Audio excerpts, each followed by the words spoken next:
Hey, folks and friends. Today I'm going to be talking about three perspectives that don't serve you well. Your perspective, your perceptions of life, of people, is really important on just how you live life in general. And so these are three things that I think are just, it's not a helpful way to think for an individual. And then also, it just doesn't serve you. It doesn't, accelerate you forward to achieving great things. So I'm going to jump right in. The first one is I can't change my mind. And that's not true. You can change your mind as much as you want. And now I'm not really talking about some sort of like being flippant about, the commitments you make or um saying you're going to do something and then being kind of flaky about it. But I'm talking about how so often when we make decisions, we think that we have to hold to those decisions and keep to those decisions just because we made them. And we think that maybe there's a goodness in there because you're sticking to your word or keeping true to your word or being consistent, that you have to keep to that decision. But the reason why we make decisions is because of the outcome that we're trying to achieve. We're trying to achieve a good outcome for a thing or make a we want to make decisions, and we make decisions because we want good results. Good decisions hopefully produce good results. And so if you make a decision, you should not be committing to that decision purely for the nature of that you made it. It should be because the result of making that decision is good, and therefore you should keep to it. If the decision you made, now the end result is starting to change, or the result is not good anymore, then by all means, you should change your mind. For example, if you're engaged to somebody that you realize and becomes very apparent that you ought not to marry, you should definitely change your mind about that. It doesn't matter that you've already said yes to marrying them. You didn't marry them yet. There is still time to change your mind, so to speak, and therefore you should. Some people are often afraid to change their minds because of just what it communicates. Like, if I change my mind, it shows that I'm kind of flaky or not not wise enough to kind of like make decisions yet. Um, just kind of like being all over the place or whatever. But oftentimes, I think it really comes down to one, being afraid of what other people think of you. Because if you were to kind of picture it like this, you make any decision, whatever decision you made, maybe it's that you decided to sleep train or you don't want to sleep train or you want to change your mind about sleep training, definitely like in the realm of like motherhood and things like that. There's a lot of kind of like decisions you make. You start cloth diapering, you get off social media, or you make a social media, start a new venture, whatever thing it is. And if no one were to know that you did these things, sleep train, start something new or whatever, would you feel self-conscious to change your mind if you decided, hey, actually, this isn't really working for our family, let's do something else? Or are you embarrassed about what other people will think or say if they know that you were doing one thing and then you pivoted and changed your mind and did something else? Or maybe, a month ago you said, yeah, I don't know if I would ever get like a mom's helper. I just feel a little bit like weird about the idea of somebody to come and help me. You said that last month. And then, life starts getting busy, things start picking up. Maybe you get pregnant, maybe you just give birth, whatever it is, like the circumstance. And then you change your mind and you go, well, I feel like I would really appreciate help, but I like told all my friends that I felt kind of weird about it. And it's like, and so therefore you feel this sort of imposter. You feel like kind of an imposter if you go around and change your mind and therefore get help. And the reality is that we should allow people, like, one, you are allowed to change your mind as much as you want, and other people should allow other people to change their minds as much as they want. I think very often it is very common to like hold people to the things that they say and the thoughts that they have as if they're set in stone. They're people set in stone that the moment they say that, that's kind of like solidified and that becomes, their new perspective, their way of life, their decisions or whatever. They become this person. And we don't ever like very often we don't allow people to be flexible and change, even though we're constantly changing as people. We should be constantly changing as people, growing, learning, taking on different perspectives. And very often, I think it's really easy to let people kind of in our minds, like in whatever kind of conversation we had in their conversation we had with them last, have some sort of like permanency, or we kind of hold them to the things that they said when like the kinds of things that a lot of people talk about, at least on a just on a practical level, are things that are totally malleable and changeable. And I don't think we should really ever be surprised when somebody changes their mind, when somebody makes a different decision, when somebody has a different outlook or perspective on life from the last time that we spoke to them. I mean, that's what keeps life interesting. That I think that's what keeps things, that's good. That's a good thing for people to pursue. And I think it's just a little like I think I find it interesting and I find it funny when people are kind of like are caught off guard when other people change their mind when it's like they're human beings, very capable, should be capable of change, and they should be changing and growing in different ways. And that's totally okay. I think it comes from a level of man wanting control over things and and maybe into a how do you say it? Maybe to like an unhealthy degree. It's like we try too much or are tempted too often to control areas of other people's lives that we have no authority over.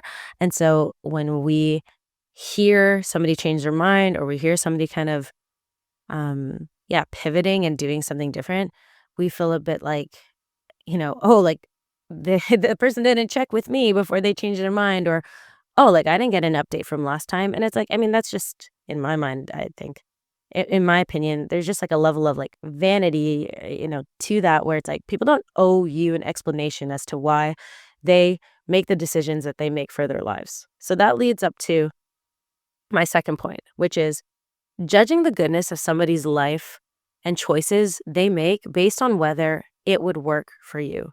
I think we do that a lot. Unless definitely in motherhood, that's a very concrete example of I think how this plays out where we see somebody sleep training or we see somebody use a pacifier or a bottle or how they nurse or all the conglomerate of just segments of, like random controversies that are within motherhood and family life and all those kinds of things. And women tend to do this a lot, I think, because women tend to vanity and comparison very often. Like that, I think that's a very big temptation for women. And so whenever we hear that somebody is, yeah, let's say, starting their kids on their solids, like a little on the earlier side or something like that. And we think, oh, that's not good because my baby wouldn't do that. Or, oh, they're co-sleeping with their baby, or they're putting their baby in a separate room at a younger age, or they're all sleeping together, whatever it might be, whatever such a scenario might be. And you think, oh my goodness, like that's kind of dicey, or that's not good, or that's not healthy, because that wouldn't work for our family. We have, this amount of bedrooms, or my husband and I like to sleep in the same bedroom, or we get better sleep this way, like whatever it might be. If you're going to compare something, if you're even going to compare at all, whether you should, like, I don't think you should or at all, because I don't think that's just helpful. I think you should focus on running your own race and kind of like stay in your lane when it comes to things that, one, yeah, you have no control over, and two, people are allowed to kind of like make decisions for themselves for these kinds of things, and whether or not it's a good thing or not, I mean, like that they have to figure that out. That's not really up to you. That's up between them, their own personal discernment with their family, and then like, in prayer with God, like how it's affecting their family. But with that notion, if you're going to use any measurement to see if something is good or not, it should not be based on you. it shouldn't be based on how if it would work for you. It should be about the result that it produces for that family or for that purpose. Judging a thing, you should judge a thing based on its fruits. If, say, sleep training, they're just like sleep training your baby, say, a new diet that somebody is taking on, when it comes to more like particulars, a certain mass that like as a Catholic, like as maybe a certain mass people are going to all of a sudden, like they're changing, where they go to mass, maybe a different devotion, maybe they're trying something new in their marriage, whatever that thing might be. Don't judge it based on whether it would work for you or if it's good for you. Judge it by its the fruit, the good fruit, and the results that it produces in that individual's life, and from that you can determine, yeah, is that a good thing? Or at least it's a good thing for them. Because just in general in life, there's a lot of things that propel other people forward and other things that don't. I mean, there's some, instances, scenarios, or situations that would be, an occasion of frustration or bitterness for a person, and another one for joy and evangelization, like things like that. It's like, oh, there's all these kinds of scenarios that we like to kind of like attach this level of objectivity to when it's subjective. So I think it is important to kind of like be very clear about like leaving things that are subjective, and not making them objective, and not being subjective about the things that are objective, like certain just aspects of morality. And I think that's just like an important thing in general. The reality is you live the life you live because you have chosen to live it that way. And you shouldn't feel defensive about other people's choices because you made the choices and decisions you made for your life because that's the life that you want to live. And if you wanted to live somebody else's life the way they're living it, you would make those choices instead. I don't really see how it's helpful to kind of like criticize somebody else's spouse, maybe, or the way in which, somebody is disciplining their child, or, yeah, a diet that somebody's taking on or whatever. Because there's a reason why you didn't marry that person. There's some reason why you married somebody else. There's a reason why you are disciplining your kids or forming your kids in the way you want to form them. There's a reason why you're taking on a certain diet or living your life a certain way or going to the mass that you're going to or changing the way that you're dressing. Because whatever thing that you've decided in those areas you believe are the best for your life. And so it shouldn't really matter what anybody else is doing. Lincoln said this to me, shared this with me from a business guy that he listens to. And I really appreciated the sentiment, which is, when he was the guy that he was listening to was saying that, oh, whenever, people seem to criticize or judge or disagree with kind of like the way I'm living my life, I just hear that in my head as they would prefer me to live life in a different way, or that they would prefer me to live my life how they're living their life.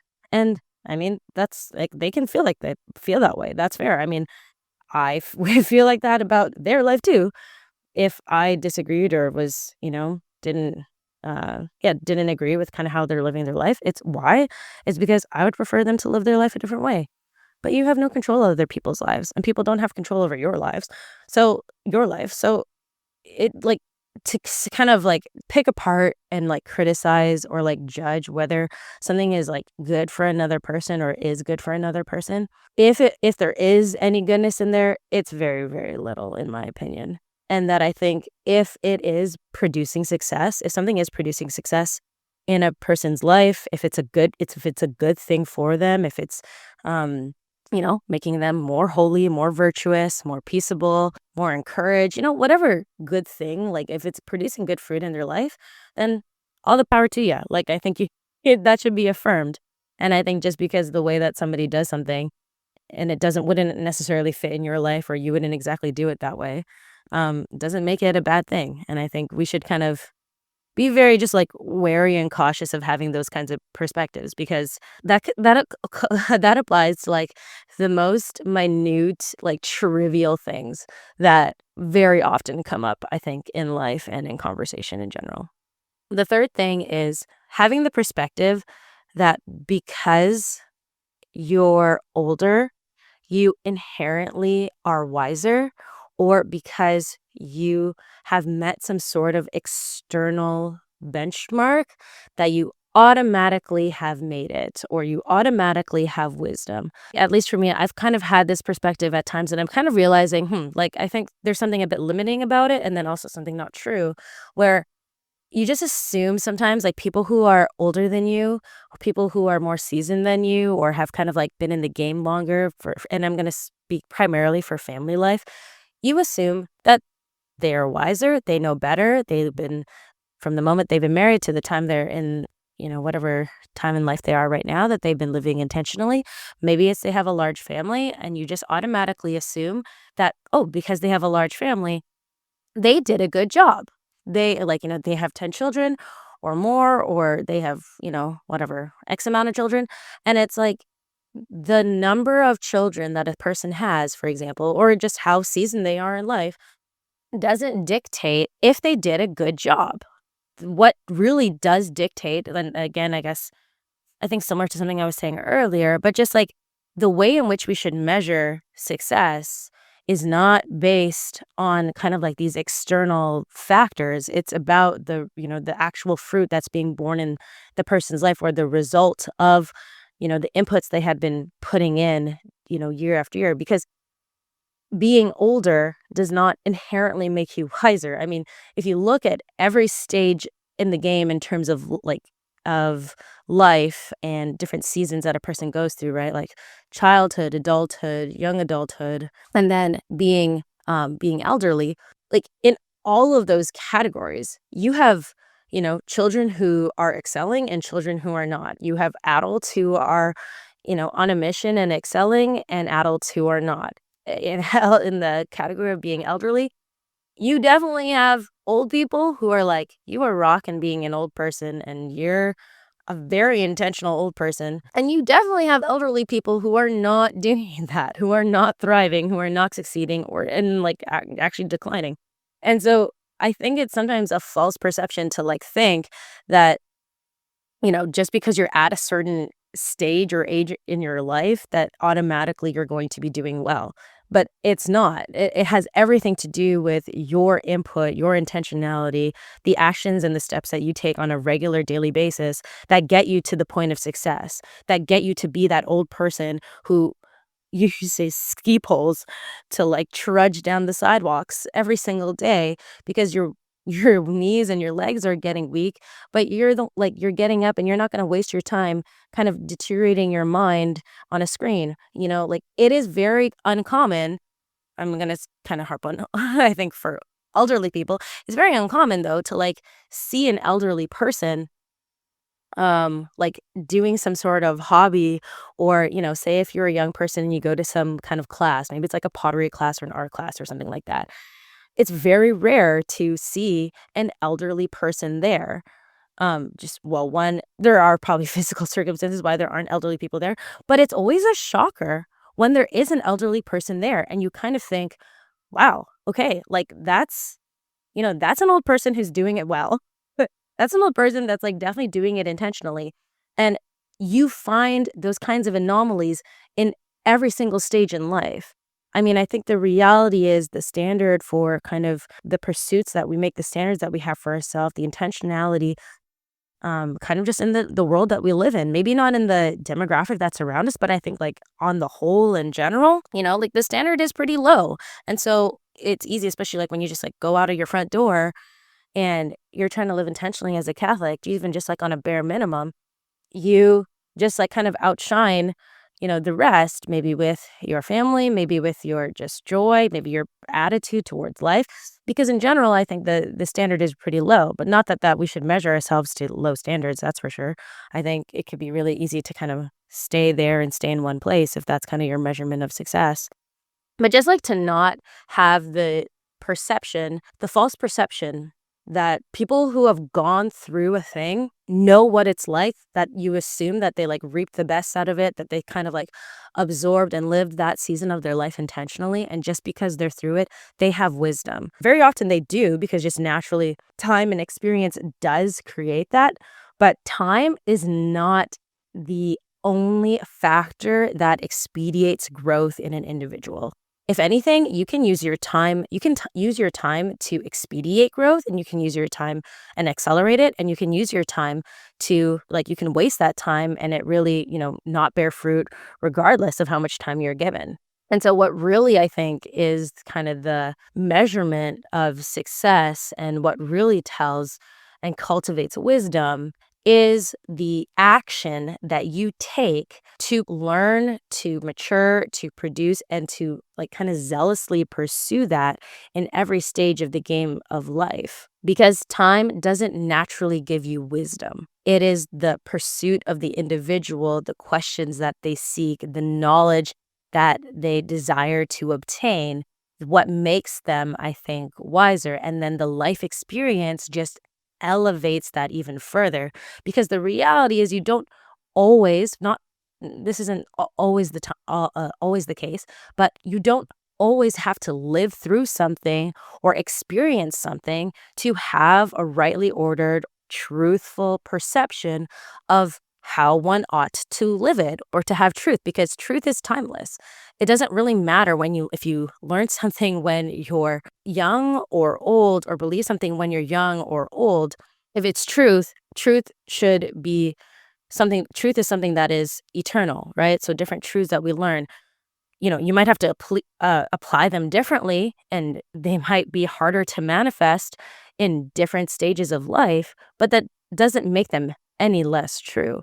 I think the reason very often why older people are kind of skeptical, or not even just older people, like people who are a little bit ahead of the game than you are, but even like your own peers, why there's sometimes like this skepticism when it comes to, I think, just like people pursuing truth and pursuing wisdom, or just like really trying to achieve success and like go about pursuing virtue in their lives. I mean, yes, there's definitely ways in which I'm sure one can do it in a manner that just seems kind of like one just feels kind of like hesitant to be on board with that. Maybe if it's presented, or like the pursuit in which somebody's doing is like presented as prideful, or they're just prideful about it, or they're maybe short-sighted about the way that they're thinking about it. Like obviously those things can all be there. But I kind of challenge that, I think ultimately the reason why people are hesitant or feel uncomfortable when individuals become convicted about just different things in their life. Maybe their faith, their marriage, their children, their exercise, their opinions become stronger. They become just more convicted about different things for their own lives. One, I think it comes back to how people can't have a hard time witnessing people make choices for their own life without feeling without comparing it to themselves, for one. And that convicted people convict people, right? That if you have like a really convicted individual about something, about, whatever it is in their life, whether it's dressing or anything, really, if you have a really convicted individual about that thing, it's not even, I think it's not even necessarily the thing itself that they're convicted about. It's the fact that they are convicted about, like, the nature of just being convicted, that they have this kind of like zeal for something that's a little off-putting. Why? Because I think if some people find it threatening, honestly. And if maybe we're going to be honest, there's definitely a weakness, I think, and something kind of sinful in there about feeling like feeling like we don't really want people to success beyond ourselves, right? So like if somebody is like kind of ahead of us in the sense of having a certain conviction in their life that we haven't obtained yet, we feel kind of like, do I have to feel convicted about this thing too? But then also kind of weary that like, okay, if this person goes through with it and they keep on this track and they start to excel and they start to improve, they become more devoted and more thing, like, are they going to be better than me? And maybe they are. And that's not necessarily a bad thing. I think true humility is yeah, being joyful and being happy that other people are maybe accelerating beyond you, or excelling just in life in general. And I mean, if you're living intentionally, and if you're doing your own if you're making choices for your own life, and having convictions in other areas, they don't have to be the same. But like, if you're living your life intentionally, I mean, you should be content and happy of the progress you're making in your own life. And it shouldn't really matter whatever progress a person is making in their lives. All that really matters is that you're progressing in your own individual life. At the end of the Litany of Humility, it says that others may be holier than I, provided that I be holy as I should be. And I think that's exactly what kind of, approaching and like having the perspective of humility, it kind of in regards to other people's lives, I think is about is there's a goodness there. There's an affirmation that we should take on and an attitude of happiness for the success that another person is experiencing in their life on a spiritual level, on a marital level, on a family level, all these different things, provided that you're doing your own part of running your own race and going forward towards our Lord. Like, that's kind of, at the end of the day, that's the most important.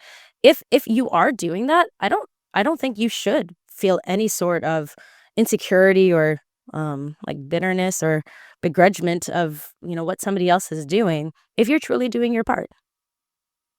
So I'm just going to wrap up here by relisting the three perspectives that I don't think serve a person well.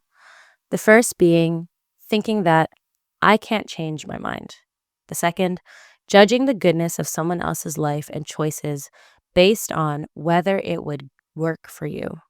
And finally, that those who are older or more seasoned are inherently wiser and that you will naturally get better at something or become wiser in something just because you're older. Thanks for joining me this week, friends, on this podcast. Till next time, God bless.